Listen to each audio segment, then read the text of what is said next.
His ship was the giant Triton, the sound of whose conch affrighted the dark blue water. Its dipping figurehead, the hairy trunk of a man to the waist, below, the belly a great fish.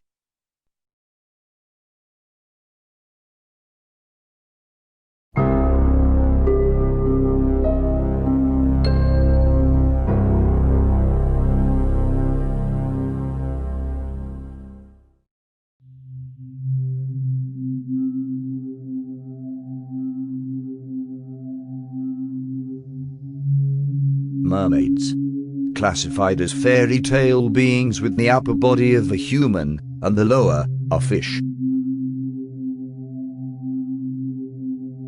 Stories of mermaids have been a mainstay in myths and legends for thousands of years.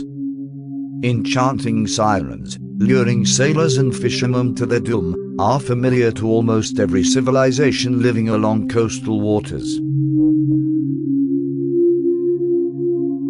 But what of their male counterpart, the merman? Not as famous, and lacking the glamour and the lure of a beautiful sea maiden, but nearly as prolific in sightings throughout history. Although their mythology will remain forever intertwined, we'll be focusing on the oft-overlooked variety of these aquatic creatures, the ancient sea king, the merman. Could this being of lore possibly be real? One of the latest credible sightings of a merman occurred in 1935. This obscure encounter occurred in the coastal waters beyond Redondo Beach, California.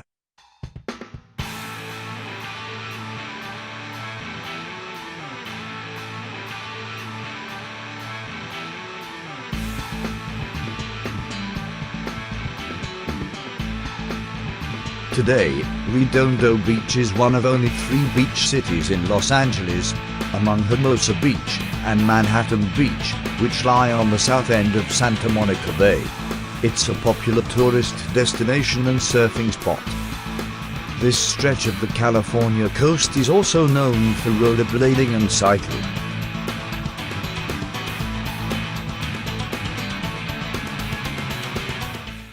The Redondo Beach Pier, known as Municipal Pier, went through various changes throughout the past 2 centuries. From fishing wharves, various wooden piers, known as the Endless Pier and the Pleasure Pier. In the 1930s, the population boom at Redondo Beach was in full swing, and the pier was busy with fishermen coming and going. In May 1935, fishermen aboard a boat 3 miles offshore spotted a strange creature in the water. These witnesses later described what they saw as a merman. 10 to 12 feet long, with a human face. Noteworthy was that their description included dark hair and a beard. Seals do not have hair and beards. Neither do sirenians, which skeptics point to as responsible for most mermaid sightings. The dugong, a sirenian, is most often pointed to as the culprit, but sirenians are not native to California. The fishermen got such a good look at the creature that they recalled it having a very large forehead and incredibly shiny eyes. They lowered a skiff to try to catch the being, but before they could chase it, it plunged underwater, upon which they saw its fish tail. Obviously, experienced fishermen could clearly tell the difference between a fish animal and a merman. So either the creature was real, or this group of fishermen randomly made up this story. But why would they do that? This sighting, like many others throughout history, was never fully explained. Another such sighting occurred in 1937 in India. A live merman supposedly washed up on shore along the Malabar coast, along India's southwest shoreline. Now clearly the obvious explanation would be that it was in fact a dugong, which are found specifically along India's southwest coastline. However, witnesses clearly described the being as very fair and beautiful. Also obvious is the locals' familiarity with the dugong, which not only was known to ancient cultures, but recognized by science since the 18th century. Officials were called to the scene to investigate, but the creature disappeared into the ocean before they arrived. The eyewitnesses at the scene described the merman as youthful, but did not speak, and coiled his limbs about in the sand before escaping.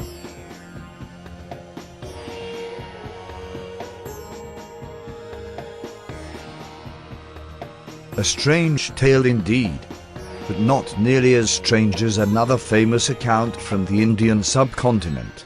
In Ceylon, present-day Sri Lanka, in 1560, there was a report of a seven-mermaid autopsy performed by a Jesuit physician known as Dr. Dimas Bosquez after they were caught off the coast of the island in Mannar. The account states that both male and female creatures were captured, taken to Goa, where they were autopsied by Bosquez, the viceroy's personal physician, and their internal structure found to be in all respects conformable to the human.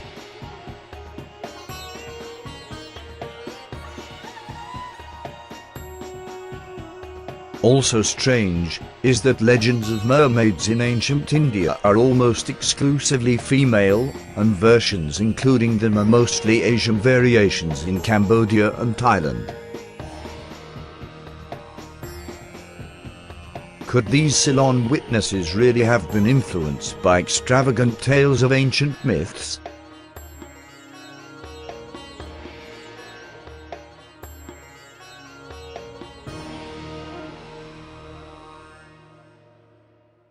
The Indian epic poem, Ramayana, written by the sage Valmiki, is considered an extremely important part of Hindu literature.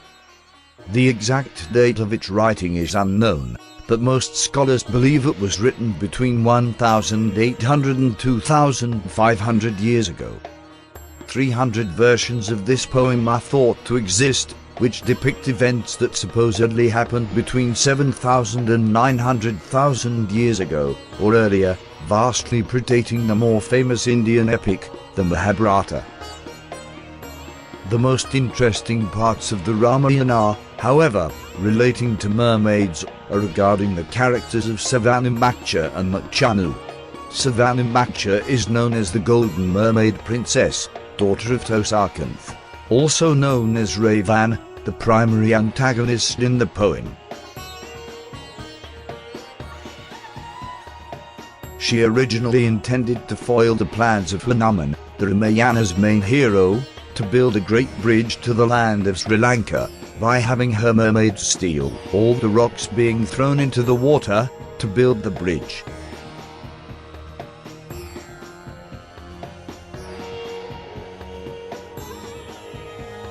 But they end up falling in love and having a child, Makchanu, depicted as a merman. What does it say that only Cambodian and Thai iterations of this poem feature mermaids? Should not the native Indian and Sri Lankan versions have also featured mermaids? This will have to remain a mystery for now. The Sri Lankan mermaid accounts, however, do not end there. 100 years after the supposed seven-mermaid autopsy took place, Albrecht Dürer, a Swiss landscape painter, told of his encounter with not one, but two mermaid creatures on the same day. Albrecht Dürer was born in 1641, in the city of Bern, Switzerland. In his early years he trained as a painter, before enlisting in the military, in the Dutch East India Company, in 1659. He was originally stationed in Batavia, in the Netherlands, before witnessing the expulsion of the Dutch from the Formosa colony, now present-day Taiwan, in 1662, which Dürer is most well known for illustrating and documenting. His other claim to fame is producing one of the most contemporary accounts of the history of Sri Lanka, where he spent 4 years. Herport published an account of his travels in 1669, completely accurate as far as known, and containing nothing unusual or questionable, other than a minor note about his mermaid encounters one day.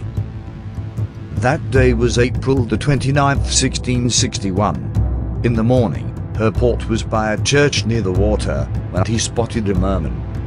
As if this was not bizarre enough of an occurrence, later that same day, in the afternoon, Herport witnessed a mermaid in the exact same spot. Could it really be that Albrecht Herport, by all presently available evidence, an honorable and trustworthy historic painter and traveller, decided to uncharacteristically play a small joke by including a fabricated story? Or did he really see something? Not once, but twice, which defied current scientific logic. Sightings of both a merman and a mermaid are rare, but there are several examples throughout history. One of the earliest is said to have occurred on the Nile River in Egypt in 1599. A mermaid and her mate, a merman, were reportedly seen embracing for 2 full hours by a civil magistrate. This account is mentioned in the Historia Monstrorum, published in 1642, and written by Italian naturalist Ulisse Aldrovandi, who is considered to be the founder of natural history.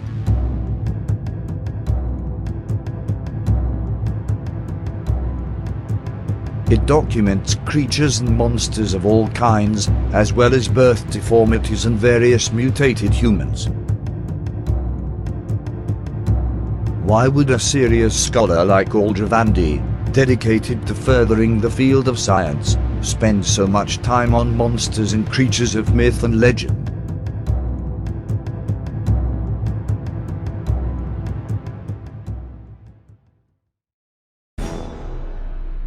On August the 15th, 1814, another couple of merman and mermaid were spotted swimming offshore in Morayshire, Scotland by 2 fishermen from Port Gordon. Thomas Johnston and William Gordon were returning home after a day of fishing, when about a quarter mile from shore, they had the encounter of their lives. Of note is that the water was calm and the weather was clear, so there was nothing obscuring their view. Just several yards from their boat, they observed what appeared to be the back of a man sitting in the deep water, of a tawny color. As they drew near, it turned around. The following is their account. His countenance was swarthy, his hair short and curled, of a color between a green and a grey. He had small eyes, a flat nose, his mouth was large, and his arms of an extraordinary length. Above the waist, he was shaped like a man, but, as the water was clear, it was visible that from the waist downward, it was like a large fish without scales. The merman stared at them for several seconds, before diving away and re-emerging farther off, this time with a female companion, her breasts evident, and hair longer than shoulder length. The terrified fishermen got back to shore as quickly as possible, but reported the merman and mermaid staring after them for a long while. They immediately reported their encounter to local Rathven schoolmaster, George Mackenzie, who noted that the 2 fishermen were known as upstanding and honourable citizens, and both gave their report without any inconsistency between them. Stranger still is perhaps the largest mass mermaid sighting in history, which happened several years prior to Herport's encounter. Dutch writer Francois Valentine, in his book published in 1726, The Natural History of Amboina, which was at the time a Dutch colony in Indonesia, presently known as Ambon, lists several different accounts of mermaid sightings around the island. Accompanying these accounts are illustrations of these beings, done by Samuel Fallower, who was no ordinary artist, but the official painter of the East India Company. How likely is it that these government officials are all complicit in a work of fantasy, masquerading as factual historic accounts? The most famous of the mermaid accounts of Amboina occurred in 1653. A lieutenant and his entire regiment of soldiers spotted a merman and a mermaid swimming together, side by side, not far from shore. In addition to the usual humanoid upper body and aquatic fish-tailed lower body, the description of these beings also mentioned them having long and flowing hair, colored between gray and green. Valentine's account continues to state that 6 weeks later, in broad daylight, these creatures were witnessed again, this time along with a crowd of over 50 spectators, all producing the same descriptions as the military men. Of this event, Valentine writes, "If any narrative in the world deserves credit, it is this. Since not only one, but two mermen together were seen by so many eyewitnesses. Should the stubborn world, however, hesitate to believe it, it matters nothing, as there are people who would even deny that such cities as Rome, Constantinople, or Cairo exist, merely because they themselves have not happened to see them."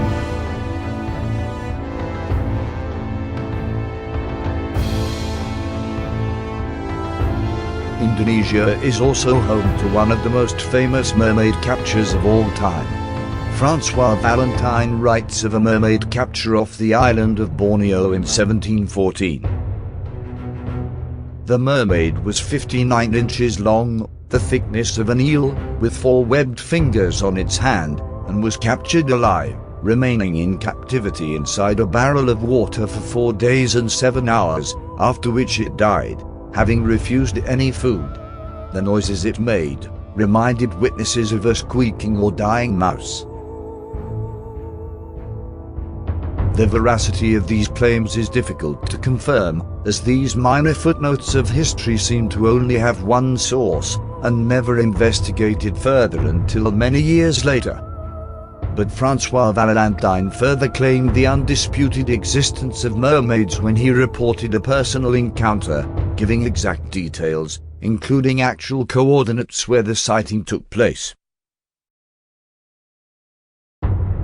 On May 1, 1714, Valentine was sailing home from the East Indies when he spotted a merman during clear and calm weather at 12 degrees 18 minutes, and on the meridian. According to his description, it was only 3 to 4 ship lengths away, grey in color, and got high out of the water. It also appeared to have a mossy fisherman's cap on its head. When they came too near, the being dove and disappeared. The entire crew of the ship was said to have witnessed this event. Now, what kind of a man was Francois Valentine? He was a minister, a naturalist, and acclaimed author from Holland. He worked for the Dutch East India Company as a minister and lived in the East Indies for a total of 16 years, after which he published extensive accounts on the natural history of the area, namely Ambon. These volumes were considered definitive at the time and featured thousands of illustrations, as well as including the most accurate maps of the East Indies available at the time.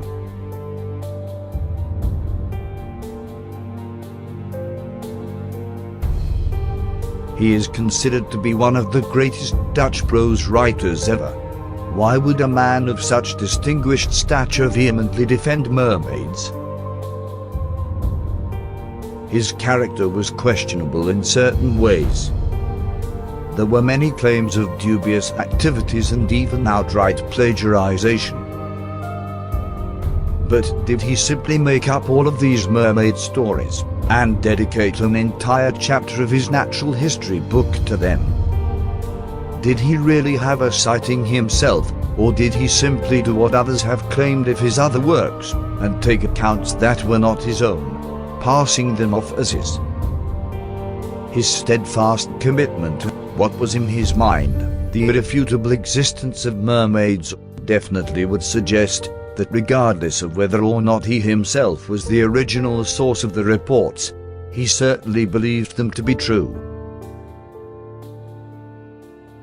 But Valentine is not the only historian who believed mermaids to be real creatures.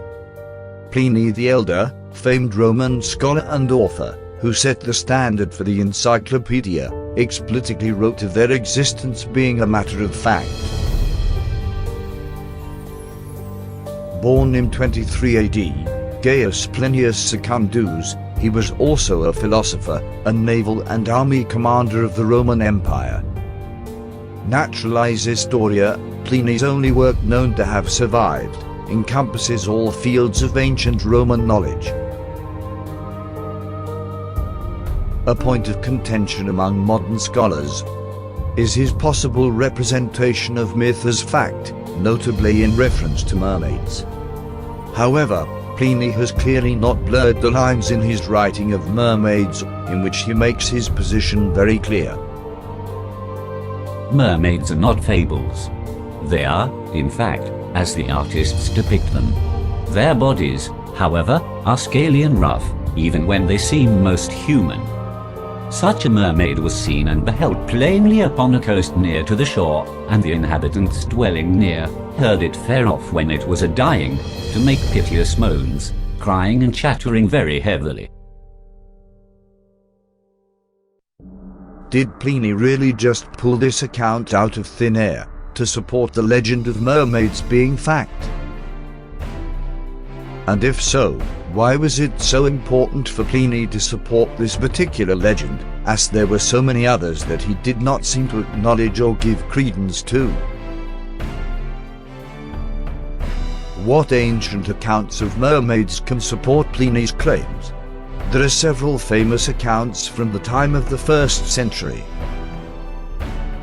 1. During the reign of Julius Caesar, between 27 BC and 14 AD, when Rome's lieutenant governor of Gaul, now modern-day France, reported many nereids or mermaids washed up on the sand of a shore, dead.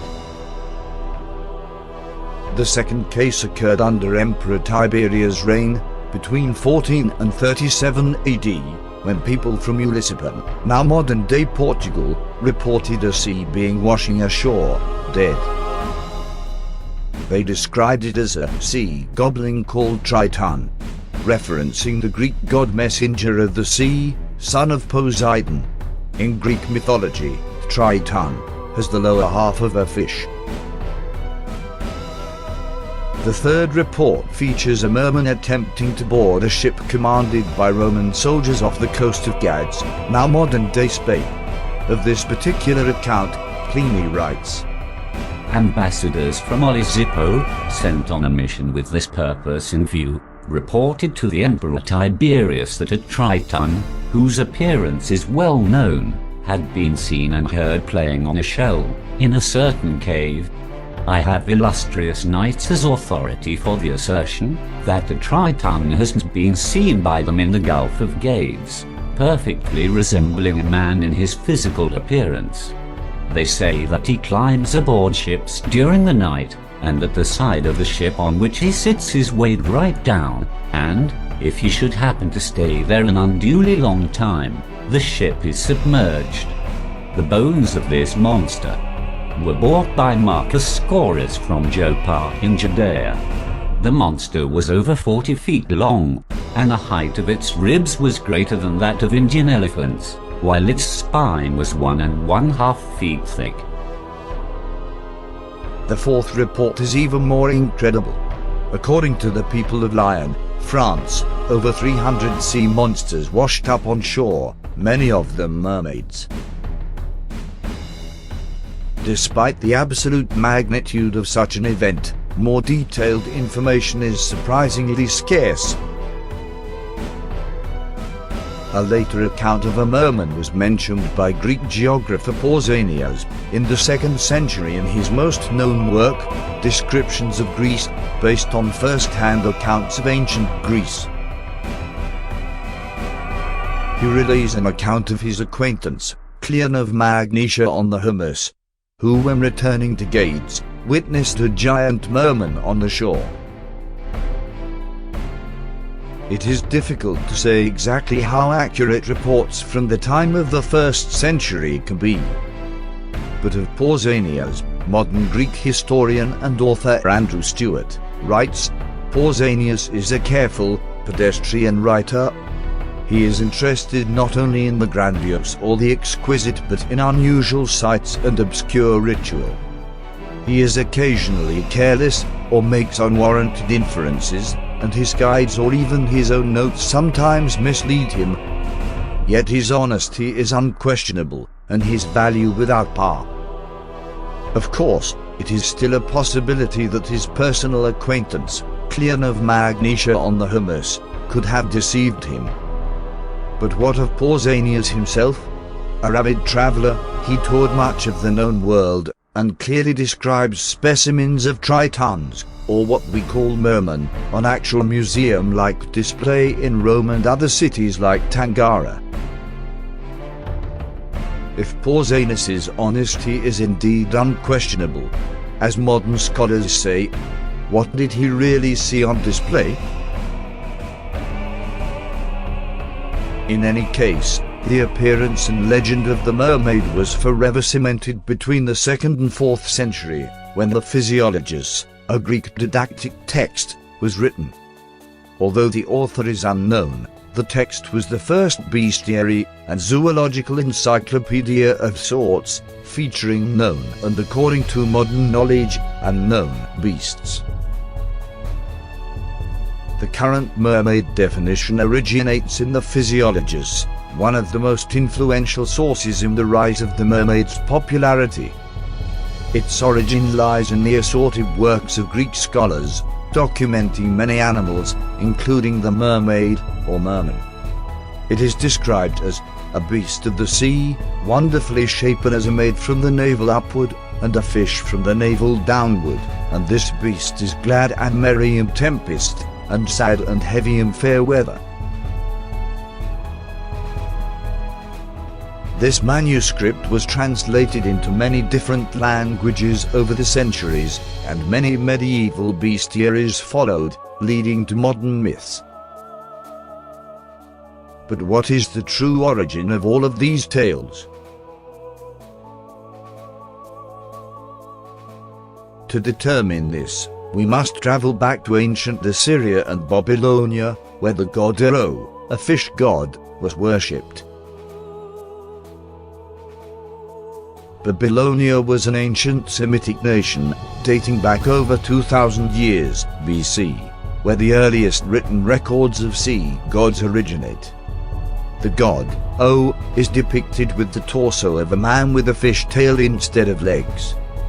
He was known as the water god, or lord of the waves, and according to legend, responsible for imparting all knowledge held by mankind, from writing, to the arts, to the sciences.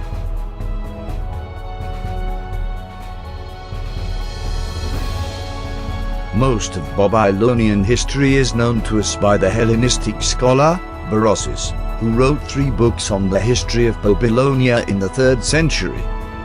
He also mentioned the god, O, as Omnes, although the earliest root of this mythological figure is thought to be Enki of ancient Sumeria. Berossus described Oannes as a monster emerging from the Red Sea. It had the whole body of a fish, but underneath and attached to the head of the fish there was another head, human, and joined to the tail of the fish, feet, like those of a man, and it had a human voice. It seems strangely unusual that this god would have a fish cloak, come from the sea, but also have feet.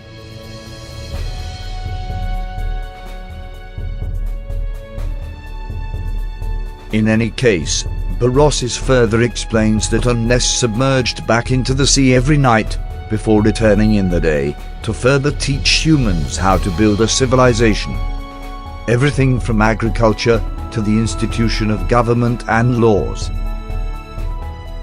Before we condemn Berossus to taking myths literally, it is important to note that his works, translating Babylonian history to Greek, in order for this knowledge to survive, were praised in the ancient world, and in fact, are held in very high regard even today.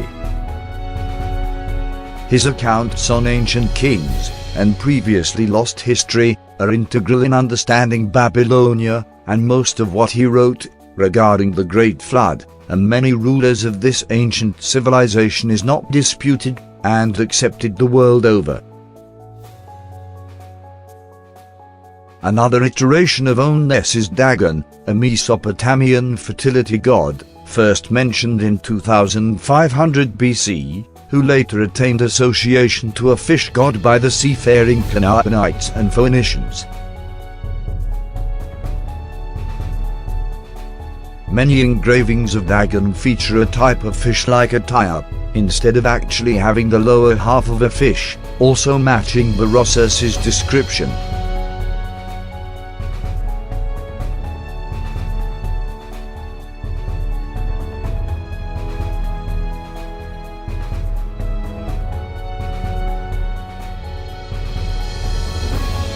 Famed archaeologists Sir Orson Henry Layard, responsible for the excavation of ancient Assyrian cities, Nimrod and Nineveh, described Dagon in his book, Babylon and Nineveh, as the head of the fish formed the mitre above that of a man, while its scaly, fish-like tail fell as a cloak behind, leaving the human limbs and feet exposed.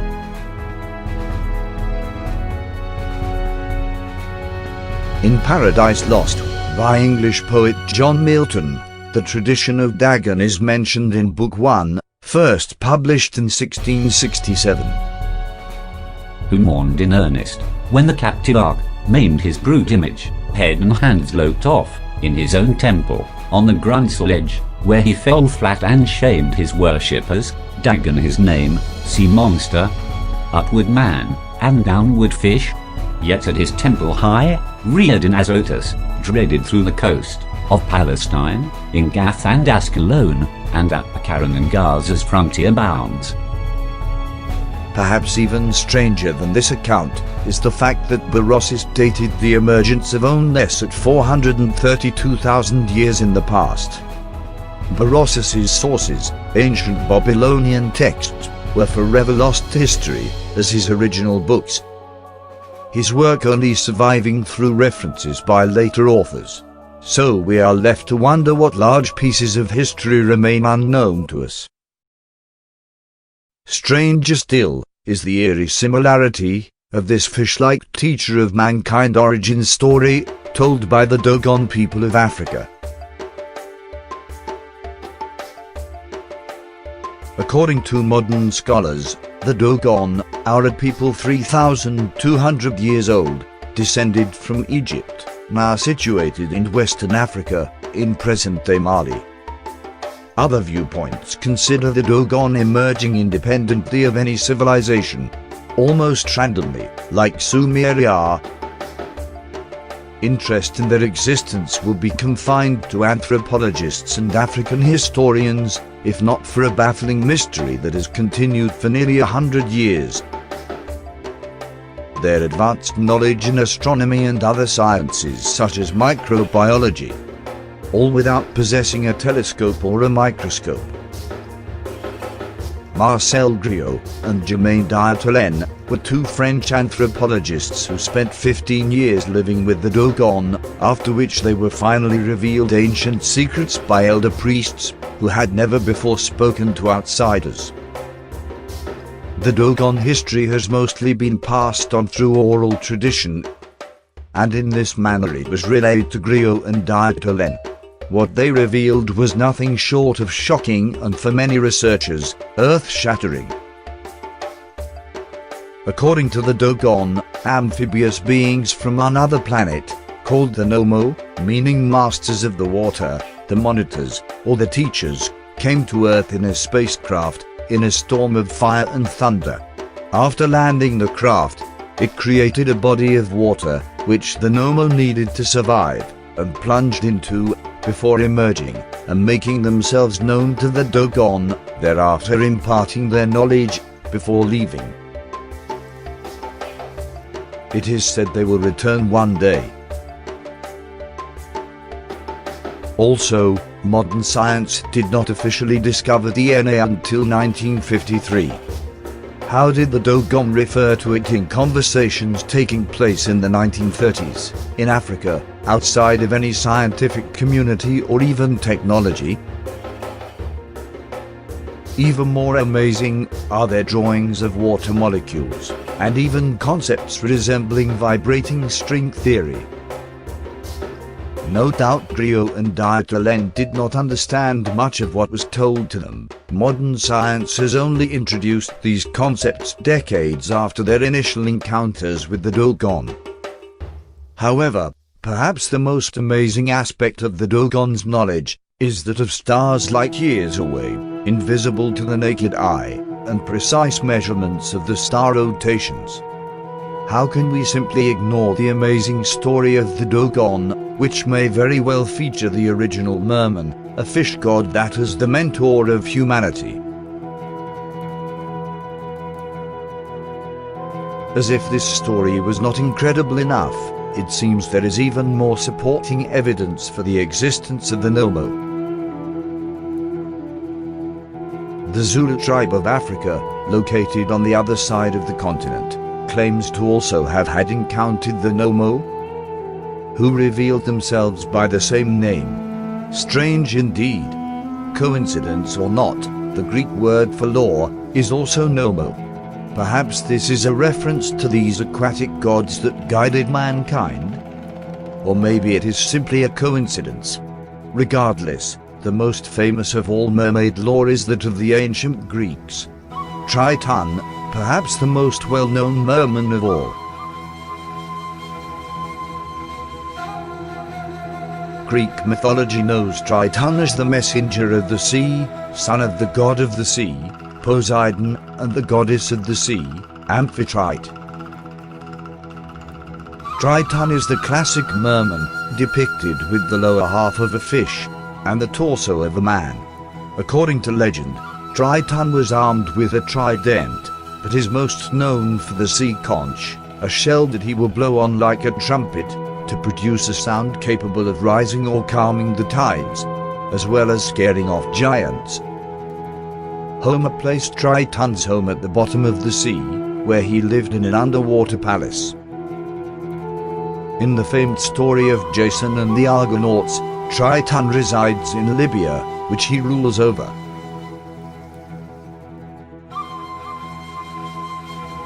In some texts, Triton is named the father of Scylla, a Greek mermaid. Triton's offspring later became simply known as Tritons, and were also mermen. Mermen sighted in ancient Greece were referred to as Tritons.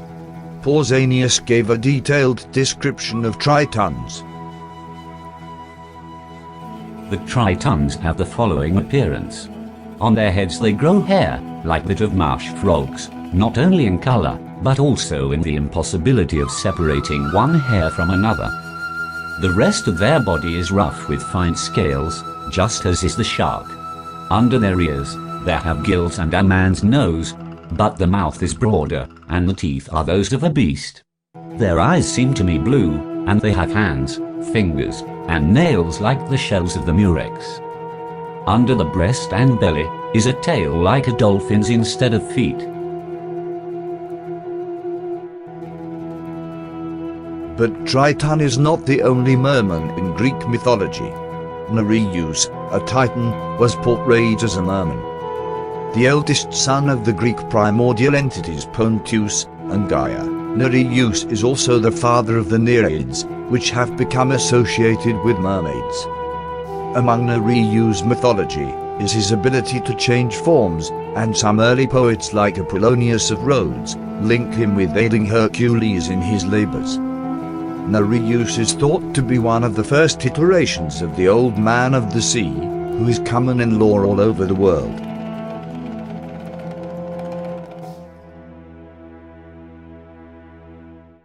Another merman of Greek mythology was Glaucus. Glaucus was a prophetic sea god who was born immortal. Eating a magic herb brought him immortality, and in his godlike form, was thought to save sailors and fishermen at sea. As if all of this mermaid lore was not enough for the ancient Greeks, they also mentioned an aquatic version of the legendary centaur, the Ichthyo centaur, translated as fish horse man.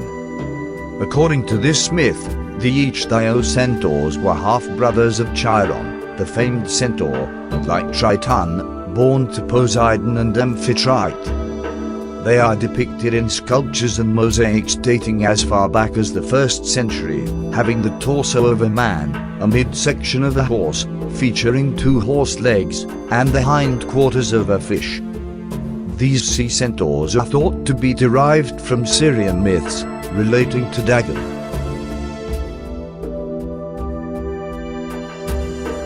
While the Greeks may have had some of the most extensive and earlier legends, almost every part of the world has their own folklore regarding these humanoid creatures of the deep waters.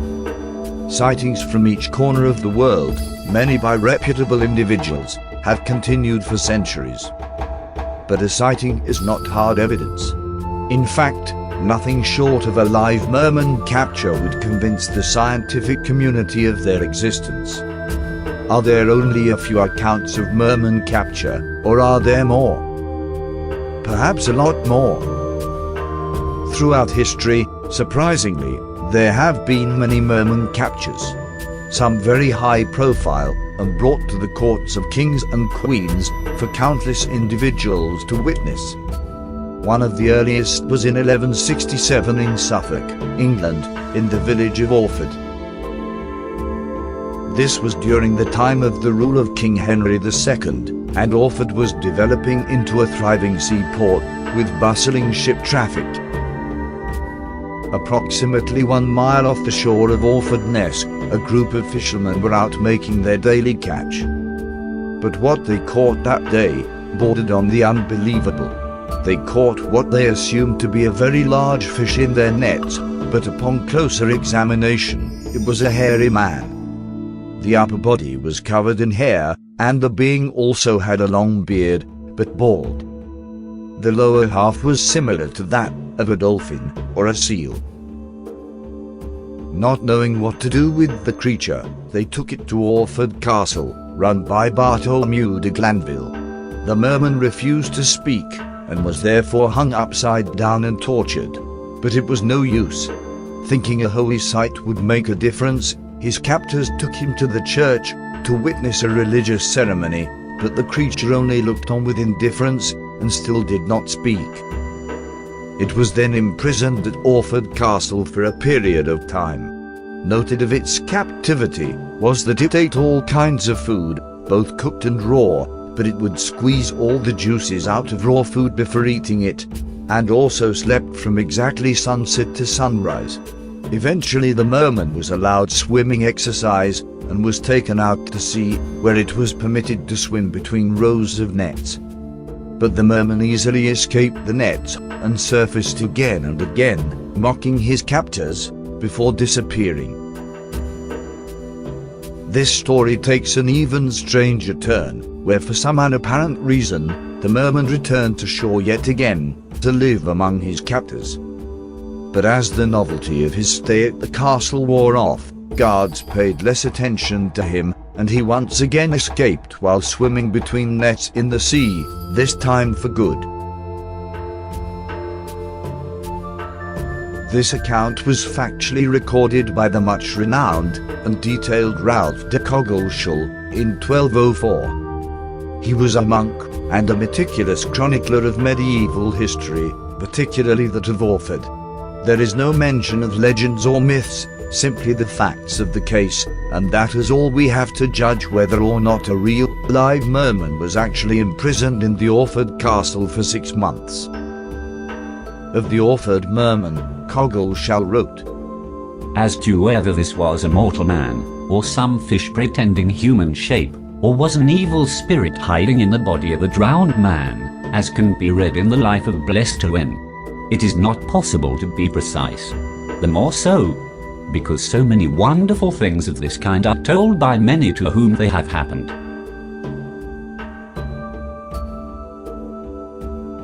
At the time, given the merman's disbelief in God and all things relating to the church, locals had thought he was the devil himself. Others believed him to be a French spy. How much of this story is true is obviously difficult to estimate, especially given the amount of time that has passed since it occurred, to even the 40 years before Coggeshall wrote of it, let alone today. But there is still talk of the famed Merman of Orford today, and even local legends claiming its ghost haunts Orford Castle.